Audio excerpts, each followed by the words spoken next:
வணக்கம் தலைவா. நீங்க இப்போ ஃபர்ஸ்ட் டைம் நம்மளோட news Sai Vikram plus YouTube சேனலுக்குள்ள வந்திருக்கீங்க அப்படின்னா சேனலை மறக்காம சப்ஸ்கிரைப் பண்ணிக்கோங்க. இன்னைக்கு நம்மளோட சென்ட்ரல் கவர்மெண்ட் டிபார்ட்மெண்ட், அதுவும் நம்ம தமிழ்நாட்டுக்கே வேலைகள் தந்திருக்காங்க. எங்க அப்படின்னா CCRS அப்படின்னு சொல்லுவாங்க, சென்ட்ரல் ரிசர்ச் சித்தா அப்படின்னு சொல்லக்கூடிய டிபார்ட்மெண்ட்ல தான் வேலைகள் விடப்பட்டிருக்கு.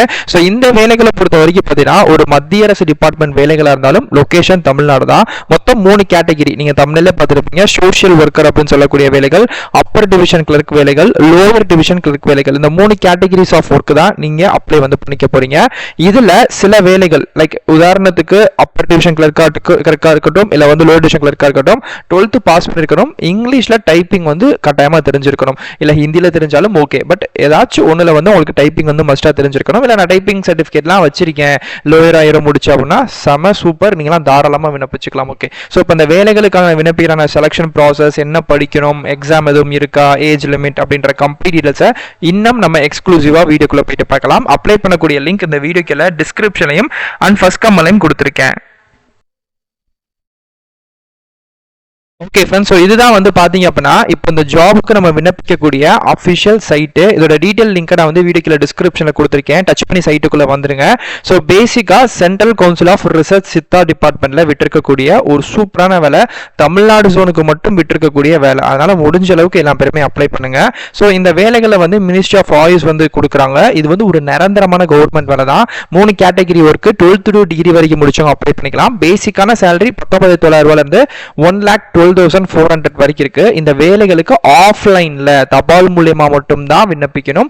ஆன்லைன் மெத்தட் கிடையவே கிடையாது. ஓகே, ஸோ இந்த வேலைகளுக்கான அப்ளிகேஷன் வந்து ஜூலை 11th அப்படின்றதே நமக்கு வந்து ஸ்டார்ட் ஆயிருச்சு. அதுக்கப்புறம் டேட்டுமே க்ளோஸ் பண்ணிட்டாங்க. அப்படி என்னன்னா நிறைய பேர் வந்து இன்னும் விண்ணப்பிக்கல சரியா அப்படின்றனால வந்து பார்த்தீங்கன்னா டேட்டை திரும்பி எக்ஸ்டெண்ட் பண்ணியிருக்காங்க. ஏன்னா நிறைய பேர் வந்து டிஎன்பிஎஸ்சி, எஸ்எஸ்சி, ஸோ நம்ம இந்த மாதிரி ஜாப்ஸுக்கு தான் வந்து பார்த்தீங்கன்னா நிறைய ஃபோக்கஸ் வந்து கொடுக்குறோம். இந்த மாதிரி ஜாப்ஸுக்கு யாருமே பெருசாக ரெஸ்பான்ஸ் பண்ணுறதில்ல, அவேர்னஸும் இல்லை. ஸோ அந்த அவேர்னஸை நம்ம சேனல் மூலியமாக கிரியேட் பண்ணுறோம். சென்ட்ரல் கவர்மெண்ட்டில் வரக்கூடிய அன்னோன் ஜாப்ஸ்லாம் நிறையா இருக்குது. பல்க் ரெக்ரூட்மெண்ட்டே நிறையா வந்து விடுறாங்க. பட் அதெல்லாம் நீங்கள் தயவு செய்து அப்ளை பண்ணிங்கன்னா ரொம்ப பெட்டர் சொல்யூஷனாக இருக்கும். நம்ம டிஎன்பிசி ஒன்றை மட்டுமே நம்ம வந்து வச்சுக்காம இதுவும் கவர்மெண்ட் ஜாப் தான், சென்ட்ரல் கவர்மெண்ட்டு, நல்ல வேலை, தமிழ்நாட்டு லொக்கேஷன் தான்.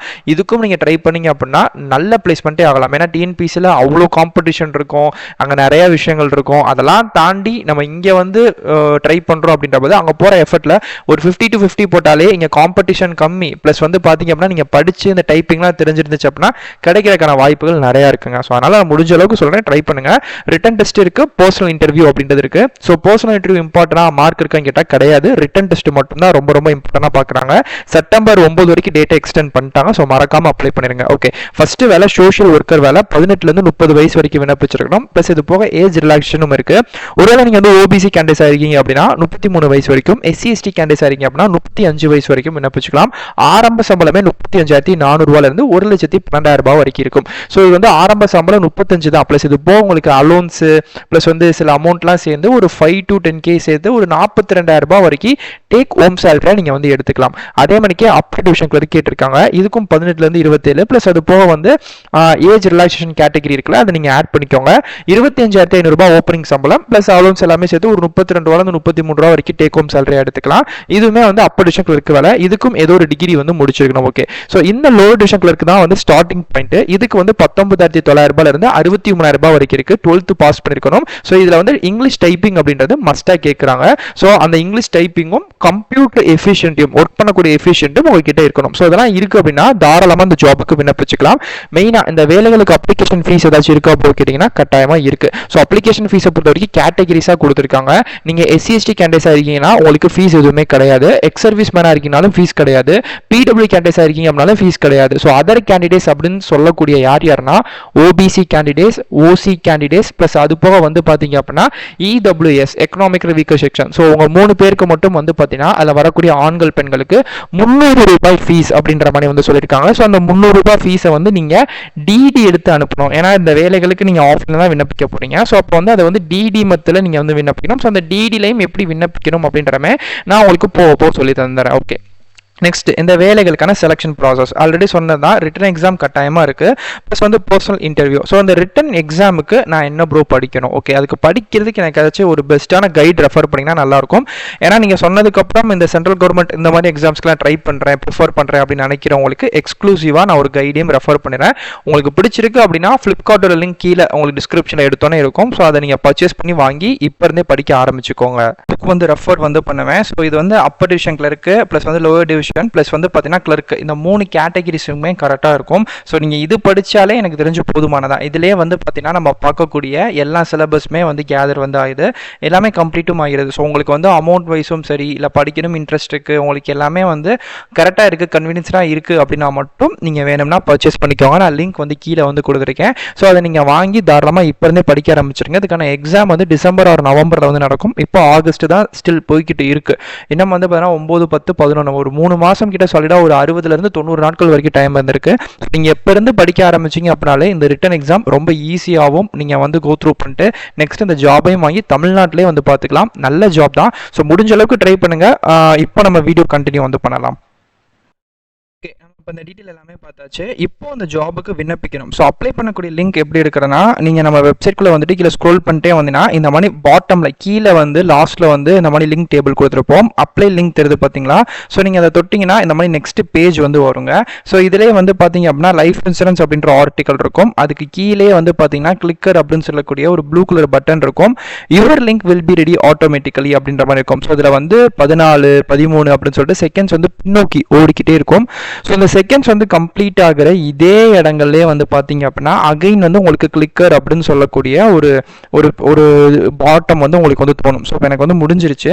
இப்போ இதே இடத்துல நான் லைட்டாக மேலே ஸ்க்ரோல் பண்ணுறேன். அகைன் ஹெல்த் இன்சூரன்ஸ் அப்படின்ற ஆர்டிக்கல் கீழே கிளிக்கர் தெரியுது பார்த்தீங்களா? நான் இப்போ இதை டச் பண்ணேன் அப்படின்னா இப்போ எனக்கு கூகுள் டிரைவ் மூலியமா இதுக்கான அஃபிஷியல் அப்ளிகேஷன் ஃபார்ம் மத்திய சித்த மருத்துவம் ஆராய்ச்சி குழுமம் தாம்பரமில் வந்து பார்த்தீங்கன்னா நம்ம சென்னை தாம்பரம் இருக்குல்ல, அங்கே தான் அதுக்கான ஆஃபீஸ் வந்து இருக்கு. ஓகே, ஸோ அந்த ஆஃபீஸ் மூலயமா இப்போ நமக்கு இந்த கேட்டகிரிஸ் ஆஃப் நம்ம பார்த்த இந்த 3 கேட்டகிரிஸ் ஆஃப் ஒர்க் வந்து நமக்கு தந்திருக்காங்க. இப்போ நம்ம இந்த வேலைகளுக்கு தாராளமாக விண்ணப்பிக்கலாம். ஸோ கீழே பார்த்து ஸ்க்ரோல் பண்ணிட்டு இருந்தோன்னா ஃபஸ்ட்டு நோட்டிஃபிகேஷன். ஸோ நம்ம எப்போயுமே பார்த்துருக்கக்கூடிய டீட்டெயில்ஸு, எப்படி விண்ணப்பிக்கணும், ஏஜ் லிமிட் வந்து என்ன, குவாலிஃபிகேஷன், இந்த மாதிரி எல்லா டீட்டெயிலுமே வந்து போட்டிருக்காங்க. ஸோ பார்த்துக்கோங்க.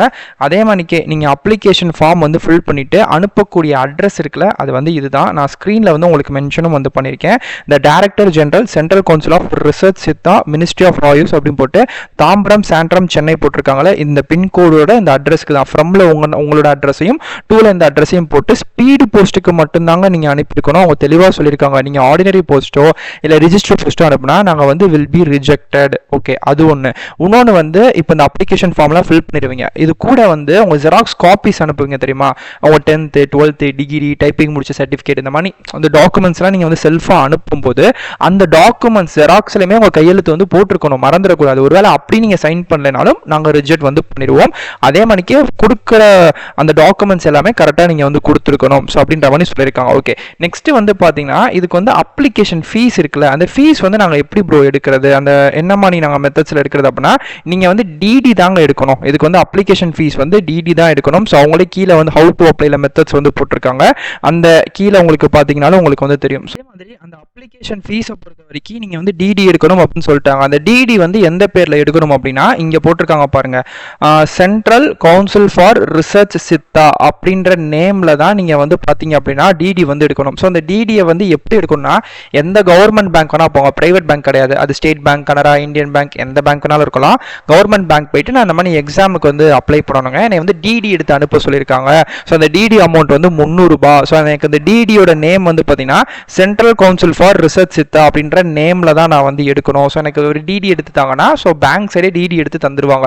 ஸோ நீங்கள் 300 ரூபா பே பண்ணணும். ஸோ நான் ஏற்கனவே சொல்லிட்டு 300 ரூபாய் வந்து யார் யார் பே பண்ணணும் கேட்டகிரிஸ் வைஸ் அப்படின்றது உங்களுக்கு தெரியும். ஸோ நீங்கள் மட்டும் பே பண்ணிவிட்டு அந்த ரிசிப்ட் இருக்கும்ல, கட்டினதுக்கான ரசீது அவங்க வந்து திருப்பி நமக்கு தந்துருவாங்க.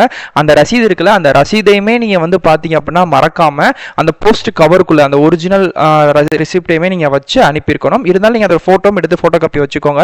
ஆனால் அந்த ஒரிஜினல் ரிசீட்டை நீங்கள் வந்து கட்டாயமாக அந்த போஸ்ட் கவருக்குள்ளே அந்த டாக்குமெண்ட்ஸ் ஜெராக்ஸ் எல்லாமே போடுவீங்களா, அது கூடயுமே இதை பின் பண்ணி நீங்கள் வரக்கூடிய செப்டம்பர் 9ஆம் தேதிக்குள்ளே இந்த ப்ராசஸ் எல்லாத்தையுமே முடிச்சிருக்கணும் அப்படின்ற மாதிரி சொல்லிட்டாங்க. ஆன்லைன் கிடையாது, ஆஃப்லைன் தான் சொல்லிட்டேன். இதுதான் இதுக்கான அஃபிஷியல் அப்ளிகேஷனு. இந்த அப்ளிகேஷனில் கீழே வந்துருங்க. 3 அப்ளிகேஷன் தனித்தனியாக கொடுத்துருக்காங்க, குழப்பிக்காதீங்க. இந்த அப்ளிகேஷன் பார்த்தீங்கன்னா சோஷியல் ஒர்க்கருக்கான அப்ளிகேஷன். ஸோ அப்போ நீங்கள் எந்த வேலைக்கு விண்ணப்பிக்கிறீங்களோ அதுக்கான அப்ளிகேஷனை பார்த்து டவுன்லோட் பண்ணுங்கள். இது வந்து சோஷியல் ஒர்க்கரா அப்படி கீழே ஸ்க்ரோல் பண்ணிட்டே வந்து வச்சுக்கோமே, அடுத்த அப்ளிகேஷன் இருக்கும். ஓகேங்களா? ஸோ அது வந்து இந்த இப்போ இங்கே மேலே காமிக்கிறேன். இது வந்து பார்த்தீங்கன்னா அப்பர் டிவிஷன் கிளர்க்கு, அதுக்கான தனிப்பட்ட அப்ளிகேஷன். அது மாதிரி பார்த்து அந்த அப்ளிகேஷன் ஃபார்மை ஜெராக்ஸ் கடையில் கொடுத்து ஒரு பிரிண்ட் அவுட் எடுத்து வச்சுட்டு இதில் வந்து ரீசனான பாஸ்போர்ட் சைஸ் ஃபோட்டோ ஒட்டிடுங்க, மேலே கையெழுத்து போட்டுருங்க. உங்கள் ஃபுல் நேம் கேபிட்டல் லெட்டர் தான் எழுதணும். 10th மார்க் ஷீட்லையோ இல்லை ஆதார்லையோ என்ன ஸ்பெல் இருக்கோ அந்த ஸ்பெல் போட்டு எழுதிருங்க.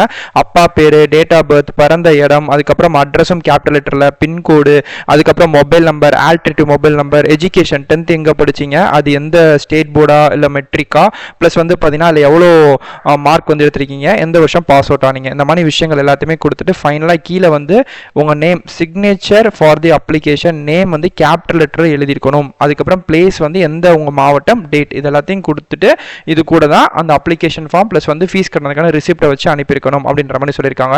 ஸோ இதுதான் இதுக்கான அஃபிஷியல் டீட்டெயிலுங்க. ஸோ இது சம்மந்தப்பட்ட நோட்டிஃபிகேஷன், அப்ளிகேஷன் இல்லை அப்படின்னு சொல்லிட்டு நான் எல்லாத்தையுமே உங்களுக்கு வந்து கொடுத்துட்றேன். அப்ளிகேஷன் ஃபார்மை பார்த்து கரெக்டாக நீங்கள் வந்து செலக்ட் பண்ணி கொடுத்துருங்க. திரும்பவும் நான் சொல்லிட்டேன். வேறு ஏதாச்சும் உங்களுக்கு டவுட் இருக்குது அப்படின்னா கண்டிப்பாக கமெண்ட் பண்ணுங்கள், கண்டிப்பாக ரிப்ளை பண்ணுறேன். ஒரு ஆள் ஒரு பதவிக்கு தான் விண்ணப்பிக்க முடியும், மல்டிபிள் போஸ்ட்டுக்கு விண்ணப்பிக்க முடியாது. ஓகேங்களா? ஸோ இதே மணிக்கே அடுத்தடுத்து நல்ல ஒரு சூப்பரான தரமான வீடியோஸ் வந்து பார்க்குறேன். டாடா.